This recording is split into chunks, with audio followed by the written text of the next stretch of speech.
Activist Project. Good evening, folks. This is Deb and Dave, and this is now no longer the Ungovernables 2021 live stream. It is now the Factivist Report, and that is what it shall be forever going forward until the next calamity. And we are forced to switch gears again, because as we all know, nothing ever stops when you're on a moving train. So we're gonna flip this over to Dave. He's going to talk about Columbia School of Journalism tonight. Now, we've been talking about people doing their own thing and becoming their own doctors and becoming their own police and becoming their own whatever, and the pitfalls of all of that. But we are going to be talking about journalism and good journalism and a program that has been set up to reach out to not only students, academics in that field and other professionals, but also to local citizens and people who are interested in journalism. And it really piqued my interest. So I'm going to get into it immediately. This is the Columbia Journalism School. And why? Why is it not? Oh, there it is. This is the Columbia Journalism School page. It looks like pretty much every single university page that I've seen, admissions and how to get involved and how to apply and all of that. But this particular school page is actually pretty dense when it talks about its projects and its just what it is all about. When you go into this, it has programs and student work. Personally, I was mostly involved or mostly interested in the investigative. I've already have some pages up, but I implore you, if you're interested in what we've been talking about since May, this is a fantastic page to just search. If you want to go to school for journalism, this is it. This is it.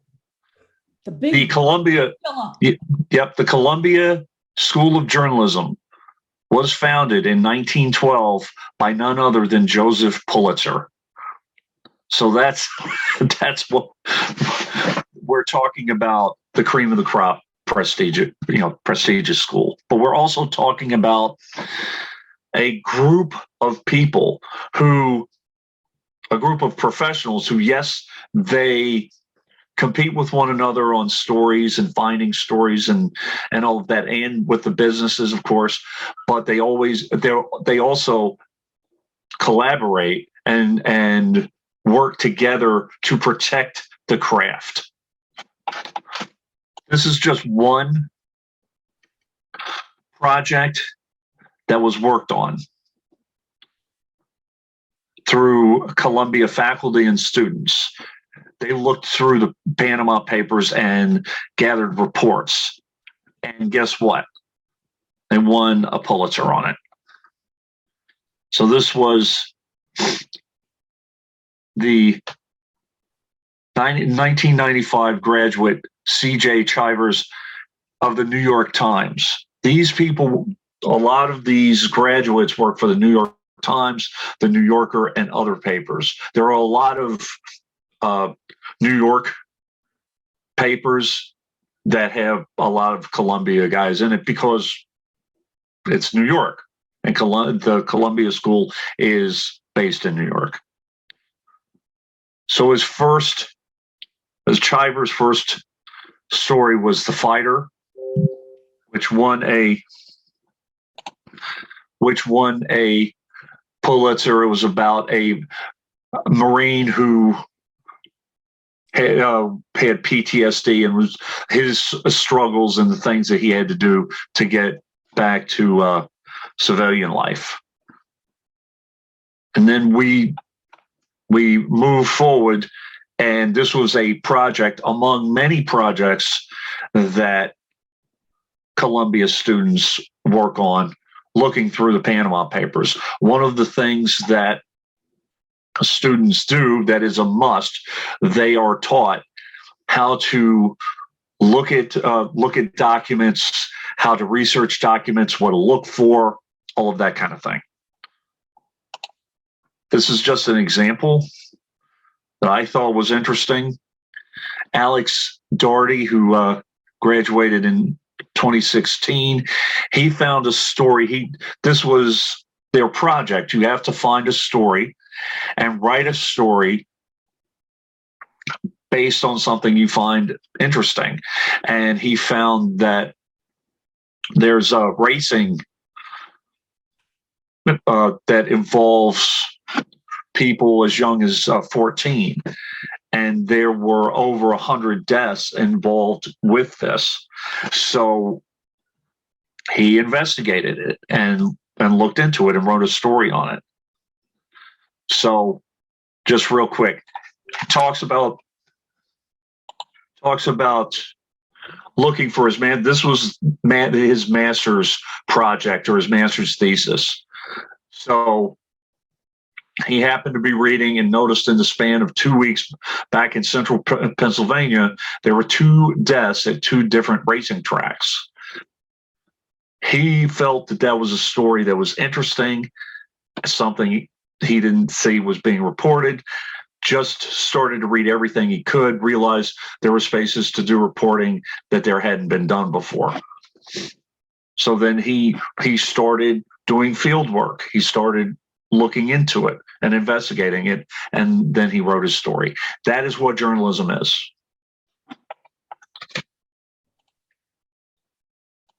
Faculty get involved.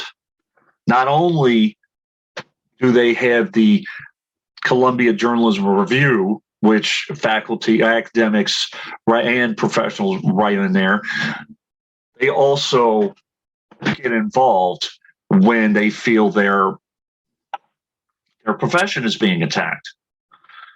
So I'm sure that you've heard about attacks on journalism or journalists, as well as others, attacks on others by police during demonstrations. So this was one incident that they talked about Tuesday, June 2nd. This was the George Floyd situation. At least 6 NYPD officers harassed and shoved 2 Associated Press reporters, covering the 8 p.m. curfew that came as a consequence of days of protests against systemic racism, police brutality, and the killing of George Floyd. The officers insisted that the reporters leave the scene. So there are protests of police brutality, and this is what police do or did. Video of the encounter, they're videoing it, they're making an account of it, shows one of the journalists explaining that as essential workers, they're exempt from the curfew. Officers replied in the video with expletives. "I don't give a shit. Get the fuck out of here, you piece of shit." Worst of all is the officer who demanded, "Who are you essential to? Who are you essential to?" So then they go further to say, well, we're essential to democracy, but they are doing what they're supposed to be doing. They're covering the event, and in their actions, the police made their point for them. Right. Even stronger.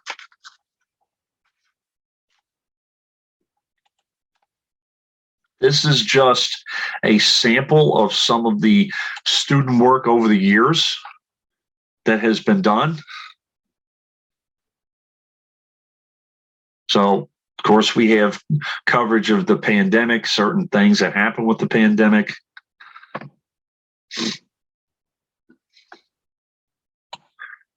This is a podcast called the Shoe Leather Podcast. So they were talking about forgotten news stories, kind of like Project Censored. I'm going to have to take a look at the Shoe Leather project.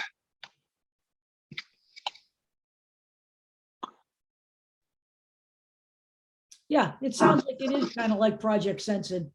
It does. Yeah. Now, we have Daniel Avis and Vidi Chowdhury, both, please, I apologize if I butchered the name.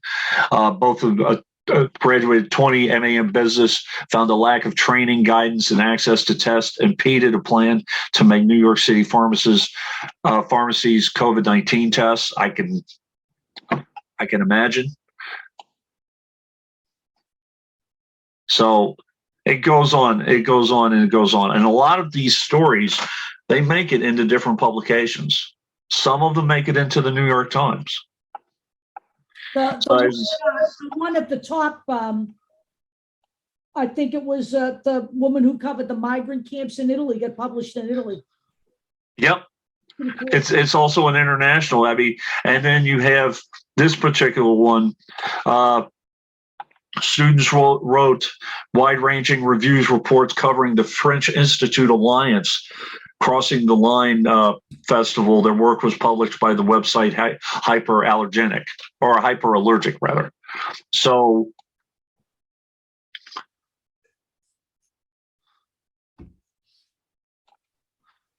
this was one where there was a reporting section produced a multi-part investigation of Bronx Housing Court that looked into the lack of legal resources for tenants and other issues.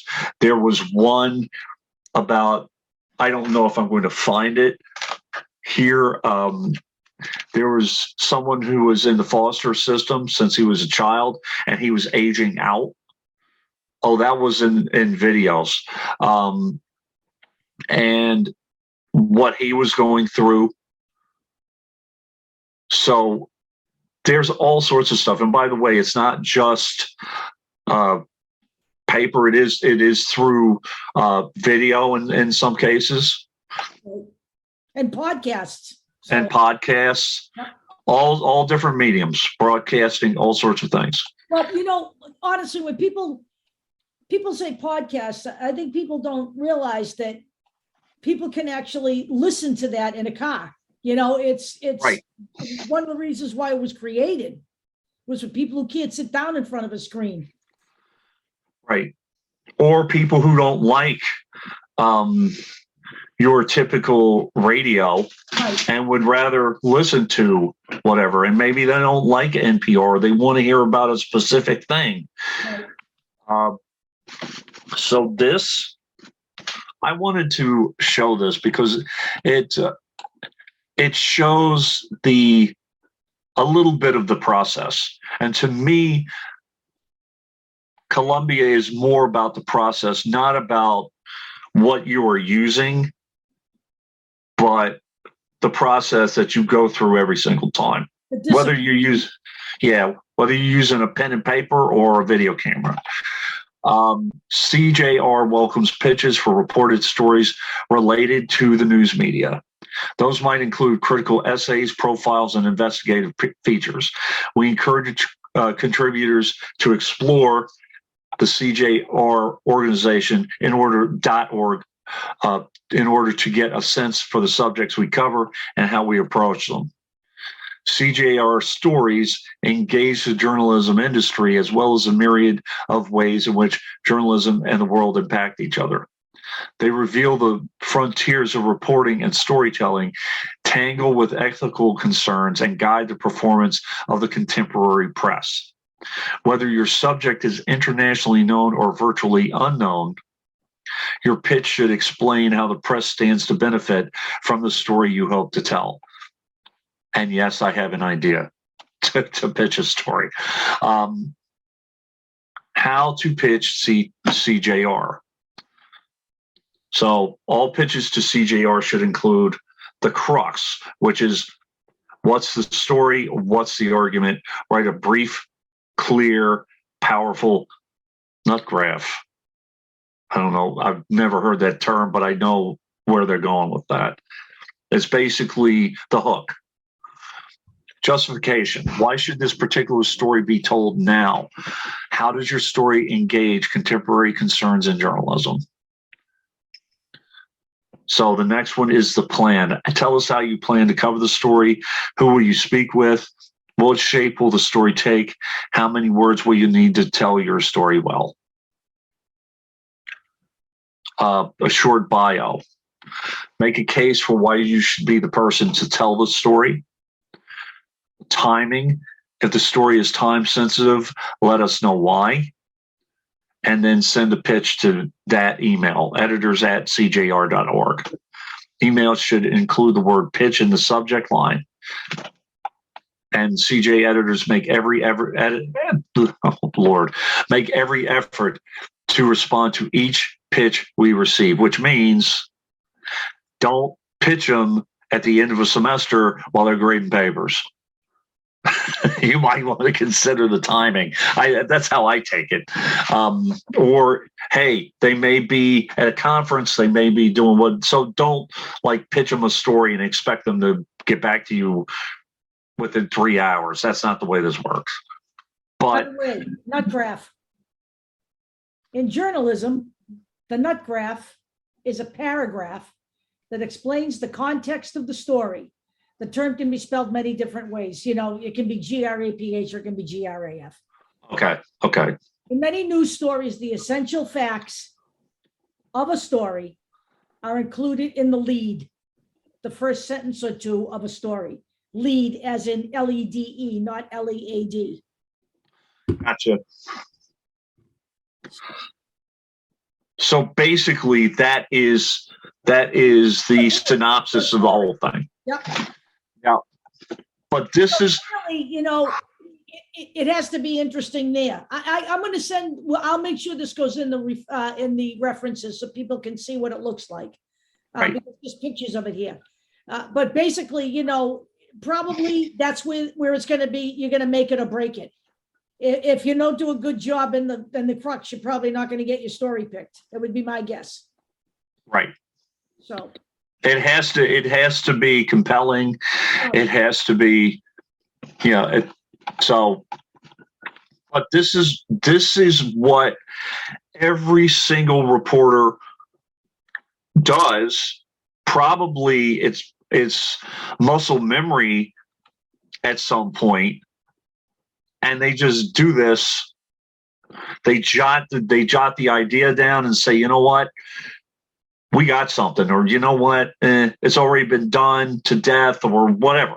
right. Maybe there's another angle to it. So one thing I've noticed, so let me go back for a minute. So I'll go back to this.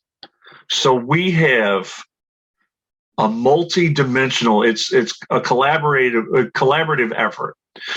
You have the school, it's within the school. You have the students who are learning and actually working on stories as they go. It is, in all essence, what is called a professional development school. As they are learning, they are doing their craft. I was actually also in a professional development school when I earned my master's of education. I actually did my master's thesis on professional development schools. So this looks exactly like what that is.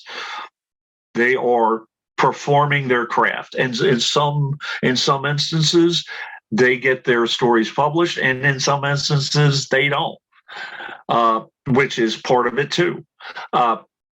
So there's the students, there are the faculty. The faculty then collaborate with other faculty, and this is where we get the Columbia Journalism Review, where we have different people writing inside and outside of the school. We have fellowships. People come in, professional writers come in and look at the school. And then now we are having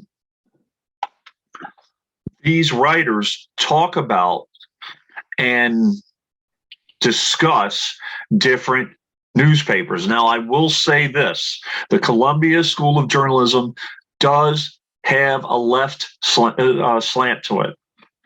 They do. Oops. But this is a story on the Washington Post written by Kyle Pope. Kyle Pope is the editor of the Columbia Journalism Review. So this was about Marty Barron coming in, about Jeff Bezos coming in, and the whole digital transformation of the Post, all of that. My favorite newspaper. Really? But on the other side, I use the Washington Post all day. Yeah, a lot. Okay. I remember when I did our coverage of the Washington Post, I put this story in, and I think it's important to question the actions of the paper, even papers that you like, yep.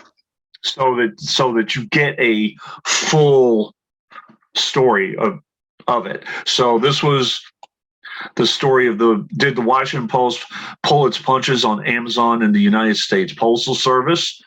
I'm not going to read through the whole thing, but it raises questions about it. Personally, my opinion, I didn't really see that much of a story, to be honest with you. I thought that Donald Trump, yes, pun intended, trumped that story up a lot because he and Bezos had a beef. And I saw, as a postal worker and as a union representative for the Postal Service, I saw this whole thing play out. Now, nobody really talks about Amazon anymore. Not at the Postal Service, but the whole point is that they're having a discussion and questioning the actions of the reporters and of the paper. This was a research project on Fox News. So Jacob Nelson worked on an academic study to look into whether conservatives and liberals exclusively got their news from ideologically aligned news organizations, or if they went to neutral sites. And he goes pretty in depth, actually. And this is a pretty good story. I'm not going to read the whole thing. I asked you that this is the Toe Center. I believe this is a digital part of the Columbia School. So when you do read the story, the interesting thing to note is that, you can call papers partisan hack outlets and all that stuff, but once you start campaigning with a news outlet and hiring people from the news outlet to work in your government, you're not a news outlet anymore, in my opinion. I mean, you can say what you want about MSNBC, but I don't see that kind of stuff coming from most of those outlets. I just don't.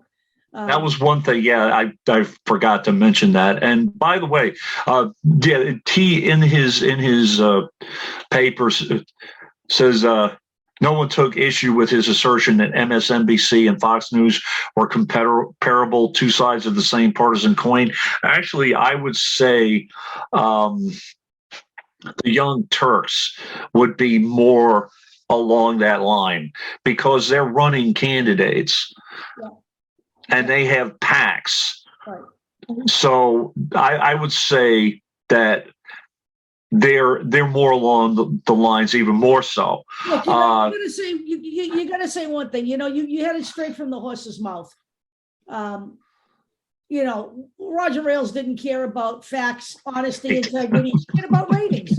Right. And no matter how much Rupert Murdoch looks like, whatever happens at Fox right now, it's on Rupert Murdoch. He owns the whole thing, lock, stock, and barrel. This is on his back. It doesn't matter who his manager is. He's the fucking owner. So whatever, they Yeah. that whole Tucker Carlson, view of January 6th. I just can't understand how, blatant open lies like that can be passed off as fucking news. It's amazing to me. I mean, And we can comparison actually.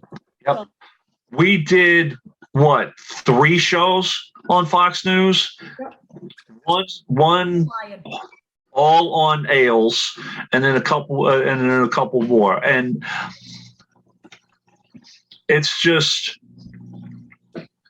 you cannot tell me that they were not partisan, number one. Oh my God. Ailes was all about that. He was all about it. He didn't respect the other side. He wanted to crush them. He considered they're not just partisan with candidates, though. They're ideologically correct involved as well. Okay, they're involved in the whole ideology. So they're supposed to be reporting on that, not influencing. Now it's interesting that we bring all of that up, because the next story is about a paper that is owned by, guess who? Rupert Murdoch. So I will say that the Wall Street Journal has done some fantastic work, especially with the story that we just did with Elizabeth Holmes, Theranos, all of that, John Carreyrou, and some of the other people who have picked that up from the Wall Street Journal. Now, this story by Adam Piori this year, he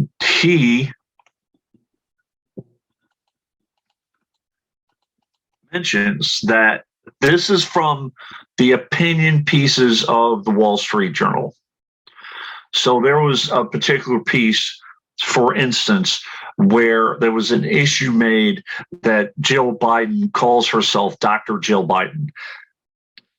By the way, she has a doctorate. She is not out there pushing medication or selling medication or giving out prescriptions. That's not what she's doing. She's certainly not out there giving medical advice. So, like some people. We have plenty of non-doctors right. who are giving medical advice,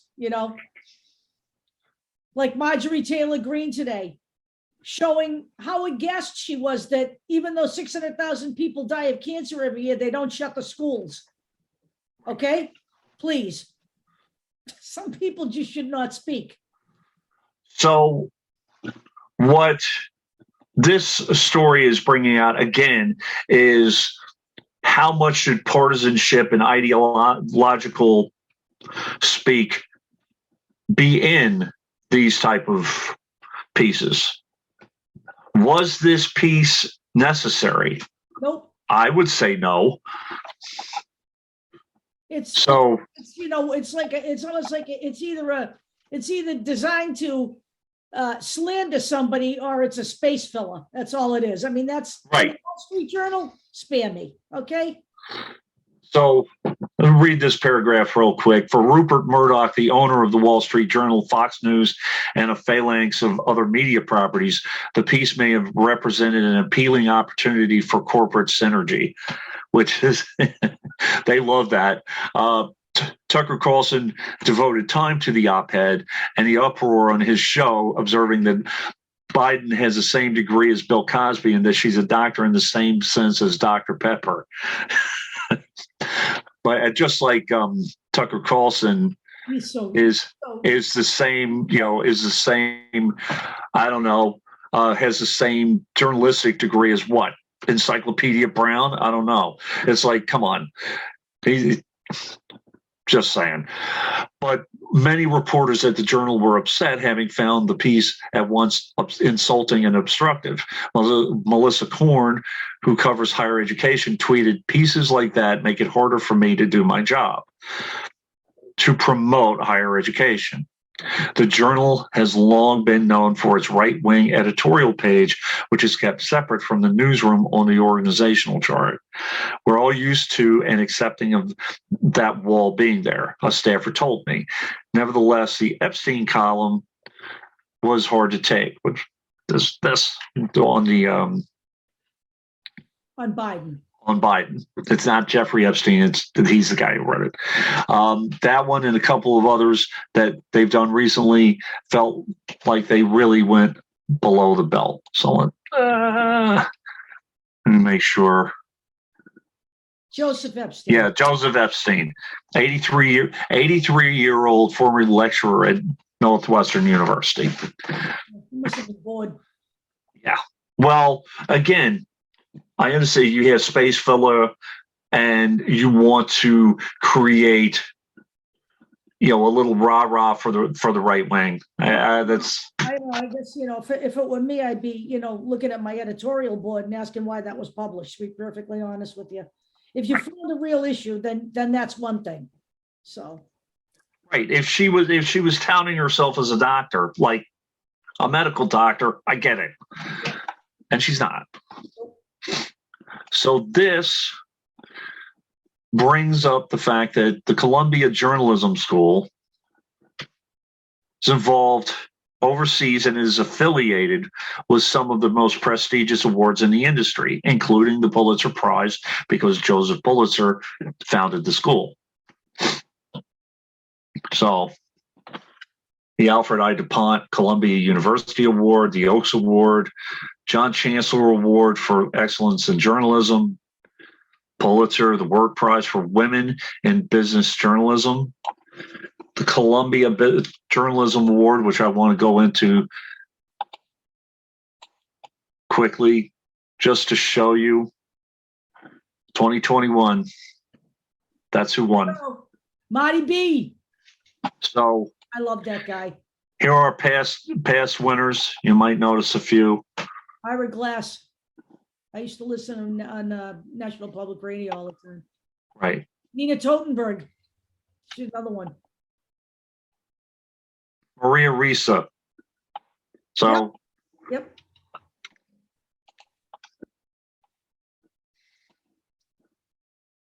Cabot Prize. Yeah.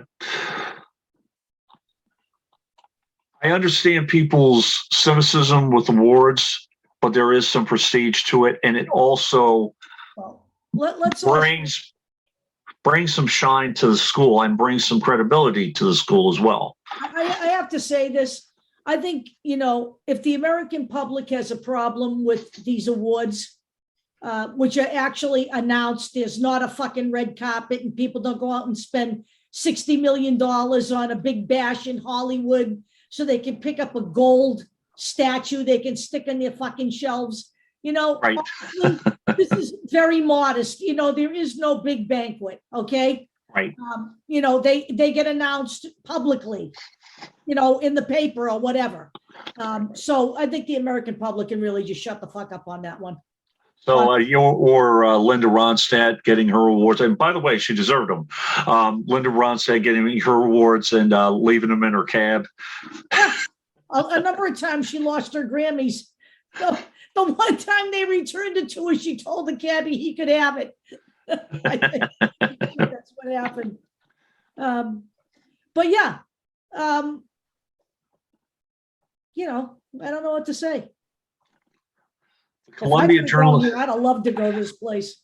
Yeah, I was like, if I could afford it and they would let me in, absolutely. If I could get myself into the Wayback Machine and do it all over, this might be what I did. So, the Columbia Journalism School introduces the next class of Spencer Education Fellows. So, the program welcomes experienced journalists from Politico, the Hechinger Report, and the Chicago Reporter. So the Spencer Education Reporting Fellowship at the Columbia Journalism School offers an exciting opportunity for journalists to spend a year at Columbia University reporting a significant topic in education.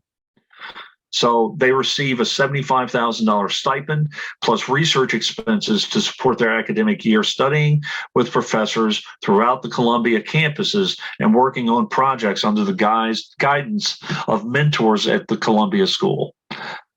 So we have Kaylin Belsha, Emmanuel Fenton, and Eliza Shapiro and Alexandra Starr. So this is another way they're reaching out to professionals in the industry and bringing them in to report. Oh, look at that. Busing and desegregation in suburban Boston. That was quite the time here. I have got to tell you. Yeah. Yeah, it was. Right. Ugly. So these are some hardcore stories. School closures in 2013. Yeah. So I suggest you guys take a look at this page as well, because these are the caliber people they want to bring in. And I think it shows, that, we always hear shit, when I float around social media, commentary that, what's her name? What the hell's her name? Is a journalist. It's actually Whitney Webb. Yeah. It's actually a craft, It's not just like you open your blog and you declare yourself a journalist. It's like, that's like shaving your fucking head and declaring yourself a Buddhist monk. Right. I mean, there's a process that you go through to become that. It's not just sitting down with a pencil because, oh, hey, I know how to write. It's a whole different thing. People have like redefined journalists too. I mean, honestly, on social media, I'm sorry, but Substack, that's a blog site with very few exceptions. Now, this is basically a Zoom. It's a collaboration. There are different people who are talking about journalism and the challenges to journalism. I did watch it. The thing that really excited me about this is they're talking about reaching out to locals in their community to ask them what information they need, what information they're not getting. Instead of just writing stories saying, hey, I think this is cool, going to people and saying, hey, what do you want to know about?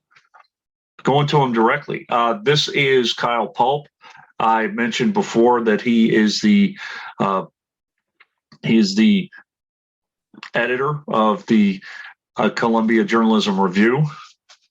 And you will also, if you take a look in within the review, it is I believe it's a quarterly paper. I would have to look, but it isn't all the time. It's periodically published. So it's a couple times a year, 3 times a year. And Kyle Pope is the editor, and he also writes for it.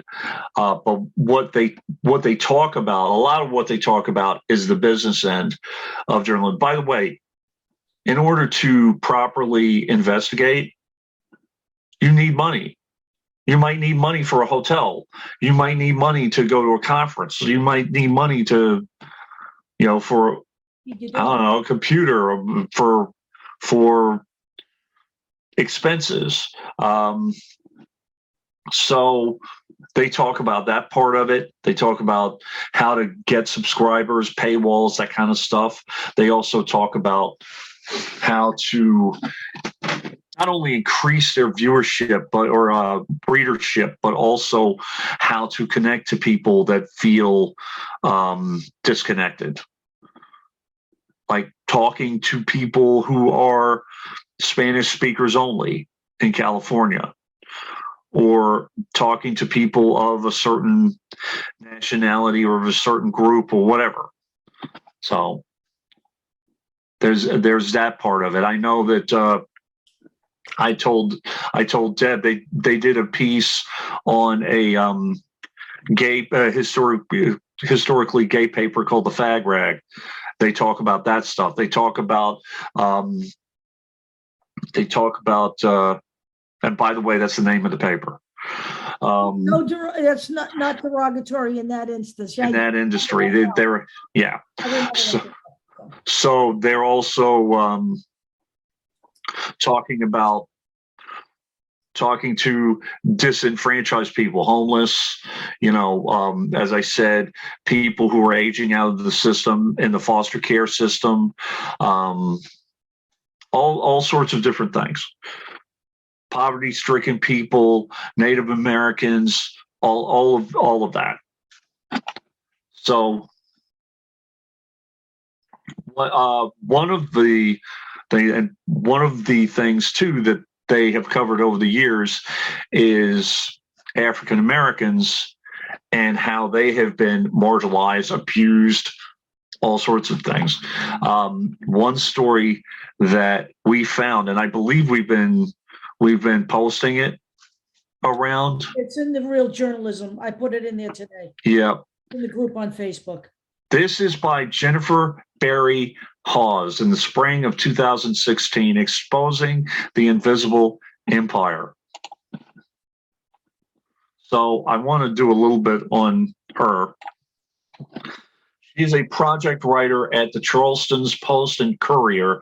She was part of the team that produced a story called Till Death Do Us Part. It was a series about South Carolina domestic violence that won the Pulitzer Prize in Public Service in 2015. So she's writing a book about the Emanuel AME church shooting and its toll on Charleston and the families affected. So she is a prestigious journalist. So I'm going to, yeah. I want to read some of this and give people an idea of what she is talking about, what some journalists go through, and segue into what we're going to be talking about next week. So, after a white supremacist gunned down 9 black worshipers at the Emanuel AME Church in Charleston, South Carolina last June, so that would be 2015, that the Post and Courier, where I work, filed hundreds of stories on the shooting and its aftermath. One of my pieces about a questionable financial dealing by the church's interim pastor elicited a threatening email. As I scanned it on my laptop at home, one line chilled me. If you're reading this tomorrow morning, it's probably too late.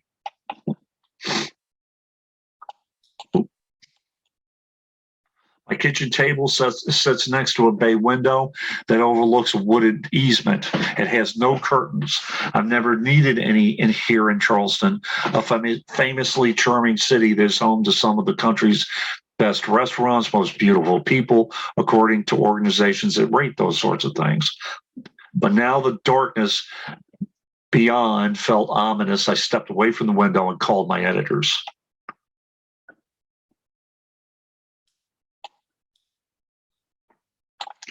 I was reminded of that moment recently as I read about W. Horace Corder, the 29-year-old founder of the Tabor City Tribune, who watched a line of cars cruise down the main drag of his North Carolina town one hot July night in 1950. His newspaper covered a border area with South Carolina back in Carter's day. Jim Crow notions of segregation ran especially thick and deep in both states. The motorcade carried 100 white-robed, hooded, armed men who tossed out pamphlets before rumbling down a dirt road toward the town's black community. And by the way, I hate this word, and I normally don't say this word, I will. Right. Carter bent. Read it. I know. I was gonna.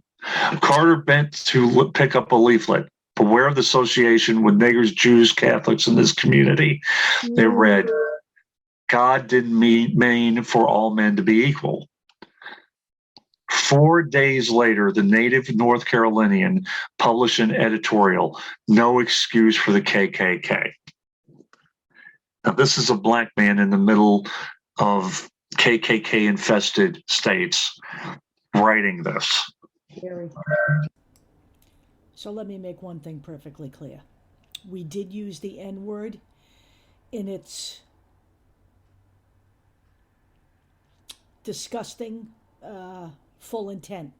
And we did that only because that is actually the way it was written in the article. It was written and used in the article by a Pulitzer Prize winning author. And there is no way to dance around any of this. We only do it to show, the full level of racism in America, whether the word was used in the 60s or whether it's used now. So I just want to make that clear. We are not in any way using that in a derogatory manner. We are just reporting what we are reading. And now let's get back to the video. God didn't mean for all men to be equal. It was the first of many in which Carter challenged the Klan's habit of meting out vigilante justice. And I want people to remember that word, to whomever they thought deserved it, without judge or jury. In every sense of the word, they are endeavoring to force their nomination upon those whom they consider worthy of punishment. Carter wrote, "It is not for a band of hoodlums to decide whether you or I need chastising." Now, I'm going to stop there. Again, I urge you guys to read the rest of this. But I think you may know, and by the way, I am not branding anyone racist. I don't care about all that stuff. And I'm not talking about one particular person, but what I am talking about when I go forward with this last story is the system of justice and where we are taking steps back in that system. So Sure. what I'm talking about is the use of militia with police forces. Yes, I'm talking about that case. Kenosha police deputized militia ahead of the deadly Rittenhouse shooting lawsuit claims. I believe there were 2 lawsuits. A man shot by teenager Kyle Rittenhouse during racial justice protests in Wisconsin last year has filed a lawsuit against local law enforcement he accuses of deputizing a roving militia of white nationalists. I'm going to be looking into and looking for material on the Antioch Police Department where Mr. Rittenhouse was. I'm going to be looking at the Kenosha and the Grayslake Police Department. Or actually, the Grayslake Police Department was where Kyle Rittenhouse was, and then all of this other stuff, Kenosha, and some of the practices that lead us to believe we're way down the wrong path. We're way going towards vigilantism again. Yeah, And well, it's not just this instant now. I didn't even bring it up today, although I was going to. I just didn't have time. In Florida, Governor DeSantis, right, putting together a citizen militia that he will control. It won't even be under the auspices of the police or the military. He will be the controlling force behind it.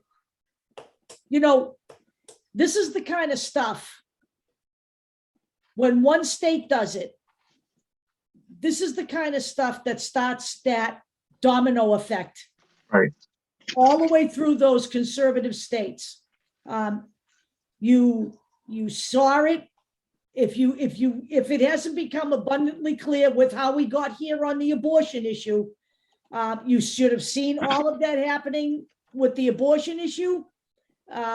You are now going to see this with the militia issue. You are going to see in Texas, they have found 850 books that they want to ban. And you will now see other states move in that direction. Right. This is how fascism starts and how it mushrooms, okay? And people need to open their eyes, okay? The fascism problem has nothing to do with masks and vaccines. That's public health. You are being distracted from exactly what is going on here. All right. Right. I don't even know how to explain it to you. Well, I want to say, Dark Ages. right. I want to say something very clear cut. There is an obvious hypocrisy about banning books and then screaming about cancel culture. Right. You are telling us, I know what you should be looking at, reading. I know what you should be hearing. Don't listen to this, that, or the other thing. You can't say this and you can't say that. By the way, someone asked if the N-word, I'm not saying it again, but if the N-word is going to be bleeped out, it's not, because that's what they said. It's not. To me, it's an embarrassment. It's disgusting. It's a disgusting, embarrassing word, but you know, but listen to our legislators. Okay, the jihad squad. You know, listen to what these people say, right? And then pretend that they apologize. We have a bunch of uncivil fucking insurrectionists in government right now, and they're if this country is people watch this country to see what not to do. I'm just saying. We're falling into every fucking possible pitfall towards fascism that we can fall into. We are falling into it. We are falling into it. Now, words themselves are not dangerous. It's the actions behind those words. Really? And the intentions behind those words, by the way. Right. So. Absolutely right. I understand those words are offensive, but we are not saying them in the context of the offensive nature. But for someone like Governor Abbott to ban books and then have these conservatives screaming about Mr. Potato Head and Dr. Seuss books, and like, come on. But Heather has two mommies. Heather has two mommies. Yeah, that's pornography. Right. That's what he called it. And just so you know, one of the books you can't read in Texas now is A Handmaid's Tale. Just so you know, you can carry a gun if you're 16. You just can't read that book. Right. We're going to go through. We're going to go through all of that. Yep. Yep. All right. We are approaching the point of, I don't know what it is, but we're not looking too good here. I mean, I'm sorry, but I fear for my kids. I fear for, this country is a scary place right now for me. I am watching the erosion of, we have people in government calling for a civil war. Madison Cawthorn is literally calling for a civil war. We have, criminals in the halls of Congress. We have 221 Republican legislators, out of which 149 voted to overthrow the election. That's scary. So I just think people need to I don't know, I hope the wake-up call isn't too late. all of a sudden, I said earlier today, and I'll say it again, we try to get women off their asses before the summertime over this Roe v. Wade thing. Now, all of a sudden, everybody wants to join the group and comment. Now that it's a done deed, now that they didn't do anything about protecting their fucking civil rights the whole time we were trying to get them out there, no, sorry. Now we want to join your page so we can complain. What? Now what you have to do, now you're behind the 8 ball. Now you're going to have to fight a tougher battle. However, none of this is ever over. It's never over. You have to push back now. Here's what you're going to essentially have to do. Go state by state by state. Or you're going to have to do this. You're going to have to have a majority of people to be able to pass a law that protects a woman's rights. Okay, you can have something in the government that will do that.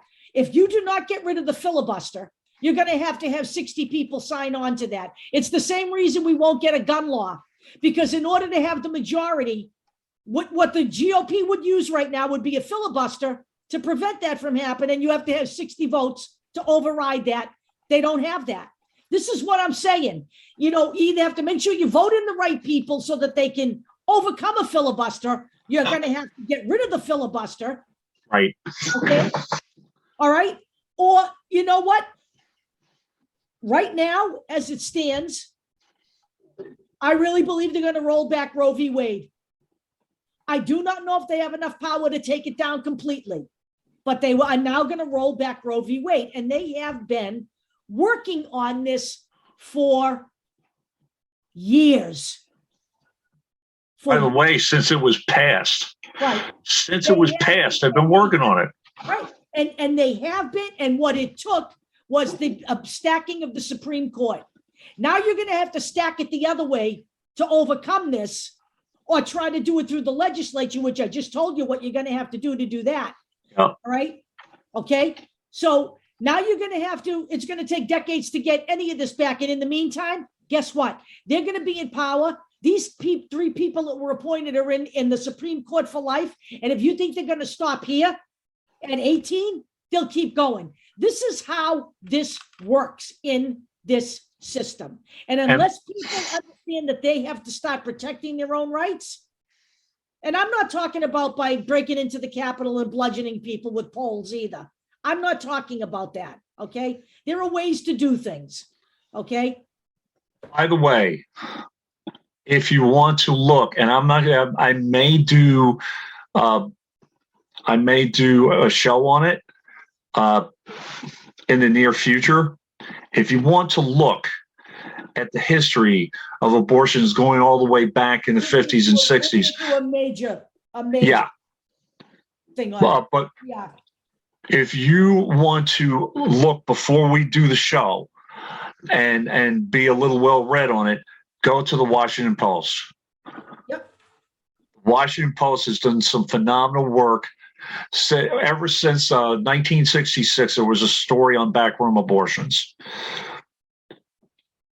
Elizabeth, I can't remember her last name now. She passed away a while back, but I'm just saying there are so many different stories out there. Stories on coat hanger abortions, stories on horrific things that have happened in the past that we will go back to, by the way, if we do not push back on this. Now, it's too late to push back on it now, on what they're going to do, probably. What are they talking about? 16 weeks, 15 weeks, 10 weeks? Talking about states can make up their own rules. I don't know, because the decision is going to be in the spring of next year. So, but in the meantime, you want to get upset? You need to get ready. This is what we are here for. Factivist is gathering information so we can fight back and fight for people's rights and fight against bigotry, misogyny, fighting against people taking your right to your own body away, all of that. But people have to help us. By the way, anyone who is an aspiring journalist, anyone who is looking to fight against some of this stuff, we're not really on the street right now for a myriad of reasons, COVID being one of them. We're not going to get back on the streets until people start getting plugged in. We're tired of having 2 or 3 people at a time. I'm tired of driving to Boston and having 5 people on the street. It's nice to see Deb, but it's kind of, I don't know. It's a waste of time and effort if we're going to do that. But one of the things that you can do to get involved is first inform yourself with real sources. That's why we're doing this. I'm done.